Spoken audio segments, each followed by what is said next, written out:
যারা নাম দেয় আহলে হাদিস, নাম কত সুন্দর, মূলত ফিক মানে না, দুই দলই বাটপা। কেমনে আমি আপনাদেরকে পরে বুঝাবো, আগে আলোচনা ভালো করে বুঝেন।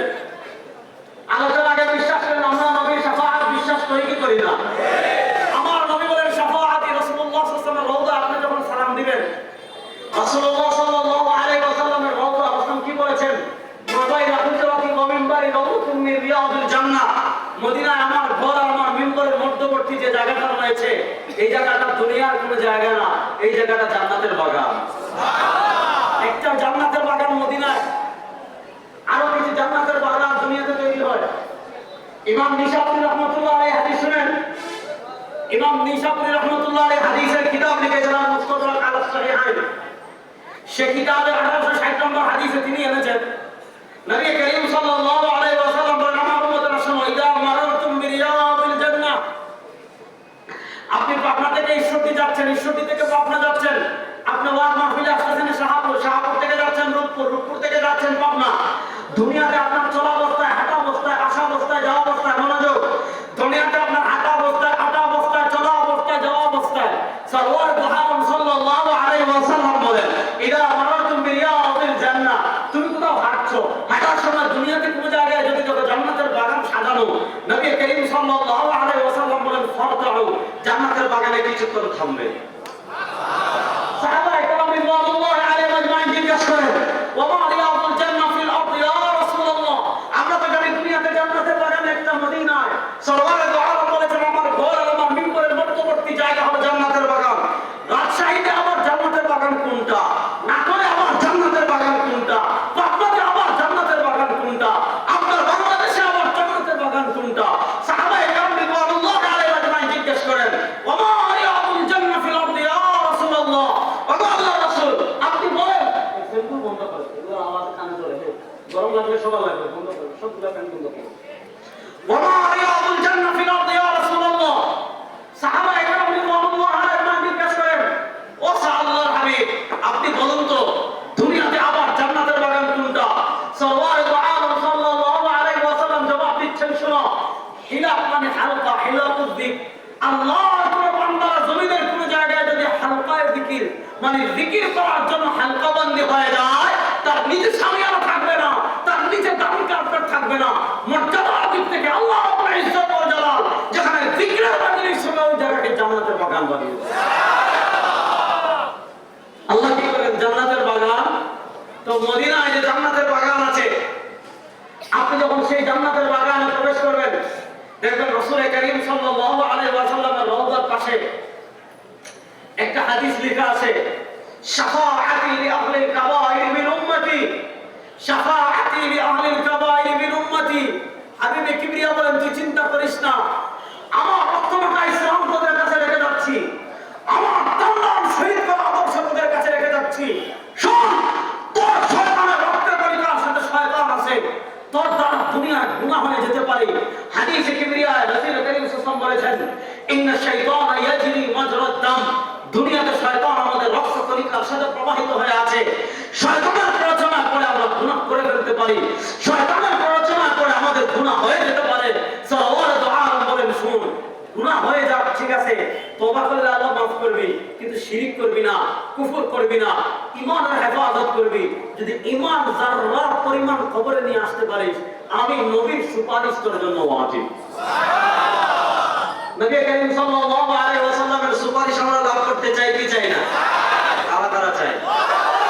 নবী করিম সাল্লাল্লাহু আলাইহি ওয়াসাল্লামের সুপারিশ আমরা লাভ করতে চাই কি চাই না? নবী করিম সাল্লাল্লাহু আলাইহি ওয়াসাল্লামের সুপারিশ লাভ করতে হলে একটা জিনিস লাগবে, এটার নাম ঈমান। এটার নাম ঈমান। জোরে বলেন ঈমান। বলেন এটার নাম ঈমান। আর কিয়ামতের মৌলিক আলামতগুলোর একটা আলামত হলো কিয়ামতের আগে মানুষের কাছে ঈমানের দাম থাকবে না। আজকে আমাদের ঈমানের অবস্থা কি, এটা বোঝার জন্য আপনাকে এখান থেকে বেশি দূরে যেতে হবে না, আপনি ব্রিজটা পাড়ি দিয়ে কুষ্টিয়া লালনের আঁকড়ায় যান। রাসূলুল্লাহ সাল্লাল্লাহু আলাইহি ওয়াসাল্লাম বলেছেন, ইউসবিহু রাজুলু ফিহা মুমিনা, হাদিস বুঝেন যুবকরা।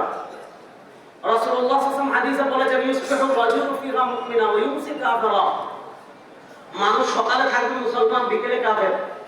আপনি বলতে পারেন সকালে মুসলমান, বিকেলে এমন কি কাফের হয়ে যাবে। মানুষের ঈমান আজকে কত সস্তা হয়ে গিয়েছে।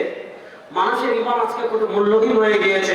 ও আপনার মুসলমান, আপনারা যদি বুঝতে চান লালসার আঁকড়ায় যান, মানুষ ঢুকে ঈমান নিয়ে বের হয়ে কাছে।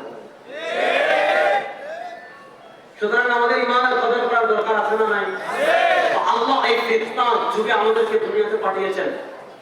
নবী করিম সাল্লাল্লাহু আলাইহি ওয়াসাল্লাম আমাদেরকে বলেছেন কিয়ামতের আগে এই উম্মার অবস্থা এত কঠিন হবে, হাতে মানে আগুনের অঙ্গার হাতে আগুনের অঙ্গার নিয়ে যেমন টিকে থাকা কঠিন হবে, এই উম্মার উপর ঈমানের উপর অবিচল থাকা এই উম্মার উপর এত কঠিন হবে। নবী করিম সাল্লাল্লাহু আলাইহি ওয়াসাল্লাম বলেছেন কিয়ামতের আগে মানুষের অবস্থা কেমন হবে। রাসূলুল্লাহ সাল্লাল্লাহু আলাইহি ওয়াসাল্লাম সহিহ বুখারী হাদিসে বলেছেন, হযরত আব্দুল্লাহ ইবনে মাসউদ রাদিয়াল্লাহু তাআলা রওয়ায়াত করেছেন, সুম্মা খাত্তা আন ইয়ামিনিহি খুতুতা ওয়া আন শিমালিহি খুতুতা ওয়া ক্বালা ফাফি রাসি কুল্লি তরিকিন শাইতান ইয়াদউ আন-নাস ইলা নারি জাহান্নাম। সরওয়ার দু আলম সাল্লাল্লাহু আলাইহি ওয়াসাল্লাম বলেছেন কিয়ামতের আগে নবী সাহাবী তাবেঈ তাবেঈন মুস্তাহিদিনের যে পথ সোজা জান্নাতের পথ, ওই পথের ডানে অনেক পথ তৈরি হবে। সুম্মা খাত্তা আন ইয়ামিনিহি খুতুতা, ওই সোজা পথের ডানে বাইপাস ইসলাম তৈরি হবে। ওয়া আন শিমালিহি খুতুতা, বামে বাইপাস ইসলাম তৈরি হবে।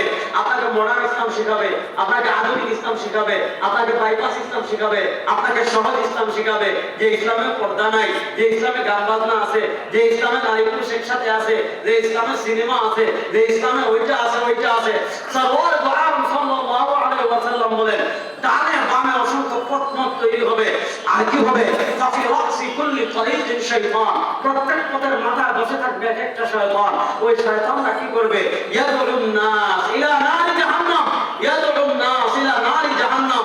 ওই ডান বামে অসংখ্য পথ তৈরি হবে, ডানে বামে যত পথ তৈরি হবে, ফাফি রাসি কুল্লি তরিকিন শাইতান। সরওয়ার দু আলম সাল্লাল্লাহু আলাইহি ওয়াসাল্লাম বলেন প্রত্যেক পথের মাথায় বসে থাকবে একটা শয়তান। ওই শয়তান কি করবে? ইয়াদুন নাস ইলা নারি জাহান্নাম।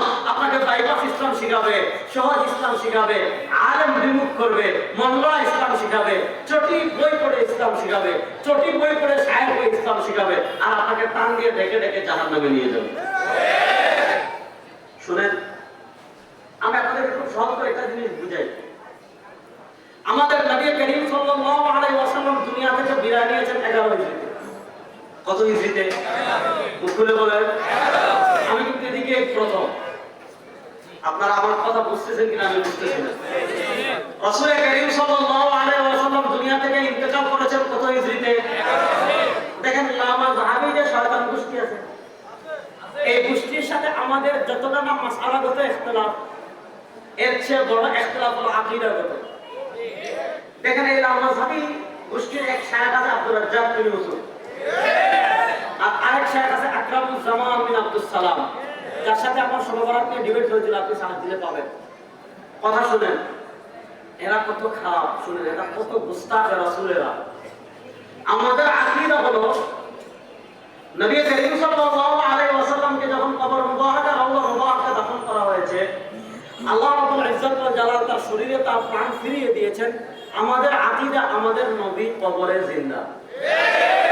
জোরে বলেন আমাদের নবী কবরে জিন্দা। এই যারা ছাদে আছেন বলেন আমাদের নবী কবরে জিন্দা। মুখে বলেন আমাদের নবী কবরে জিন্দা। আহলে সুন্নাহ ওয়াল জামাতের আকীদা আমাদের নবী কবরে জিন্দা। আর এই বেয়াদব আব্দুর রাজ্জাক বিন ইউসুফ বলেছে নবী কবরে মরে পড়ে আছেন। নাউযুবিল্লাহ। বেয়াদব আকরামুজ্জামান বিন আব্দুস সালাম বলেছে জিন্দা নবীরে তালাক দিলাম। নাউযুবিল্লাহ। আচ্ছা বলেন যে নবীর সামনে তালাক শব্দ ব্যবহার করে এর চেয়ে বড় বেয়াদব আল্লাহর জমিনে আর কেউ আছে? কিছুদিন আগে বলে যে সর্বরাতে ইবাদত করার চেয়ে বেশ্যাখানা ইবাদত করা উত্তম। অর্থাৎ আল্লাহ নবী সাল্লাল্লাহু আলাইহি ওয়াসাল্লাম ওই হাদিস আমি পড়ে বলবো, কথা বুঝেন। শুনেন, ইমাম বাইহাকী রাহমাতুল্লাহ আলাইহি উনি আজ থেকে বেশি দিন আগের মানুষ না, উনি আজ থেকে 1000 বছর আগের মানুষ। ইমাম বাইহাকী রাহিমাহুল্লাহ ইন্তেকাল করেছেন 454 হিজরিতে। ইমাম বাইহাকী রাহিমাহুল্লাহ আজ থেকে 1000 বছর আগে উনার এই ব্যাপারে হায়াতুল আম্বিয়া, ইসলামের প্রথম 400 বছর নবী ইসলাম যে কবরে জীবিত, এটা 400 বছর কেউ স্বীকার করে নাই। ইমাম বাইহাকী রাহিমাহুল্লাহ যুগে আব্দুর রাজ্জাক মাক্কা সন্ন্যাস ছিল একটা, ও প্রথম অস্বীকার করেছে আজ থেকে 1000 বছর আগে। আজ থেকে 1000 বছর আগে ইমাম বাইহাকী রাহমাতুল্লাহ আলাইহি কিতাব লিখেছেন হায়াতুল আম্বিয়া। সে কিতাবে তিনি এই ব্যাপারে কোরআন হাদিসের দলিলের আলোকে দলিল দিয়ে প্রমাণ করেছেন, একটা কিতাব লিখে অসংখ্য অগণিত দলিল দিয়েছেন। এর ভিতরে একটা দলিল শুধু ইমাম বাইহাকী না, ইমাম আবু ইয়ালা আল-মাওসিলি রাহিমাহুল্লাহ মুসনাদ আবু ইয়ালা আল-মাওসিলি দিয়েছেন। এবং আমাদের ইমাম নাই মাযহাবিরা যারা গুরু মানে শেখ নাসিরউদ্দিন আলবানী তিনি সিলসিলাতুল আহাদিস সহিহা লিখেছেন। সেই সিলসিলাতুল আহাদিস সহিহা হাদিস এনেছেন। আল্লাহ নবী সাল্লাল্লাহু আলাইহি ওয়াসাল্লাম নিজে সহিহ হাদিসে বলেন, আল আমবিয়া আহয়াউন ফি কুবুরিহিম ইউসাল্লুন। সরওয়ারে দু আলম সাল্লাল্লাহু আলাইহি ওয়াসাল্লাম বলেন, বাবা আদম থেকে নিয়ে আমাদের নবী করিম সাল্লাল্লাহু আলাইহি ওয়াসাল্লাম পর্যন্ত আল্লাহ দুনিয়াতে যত নবী পাঠিয়েছেন, আল্লাহ দুনিয়াতে যত রাসূল পাঠিয়েছেন, আল আমবিয়াউ আহয়াউন ফি কুবুরিহিম ইউসাল্লুন।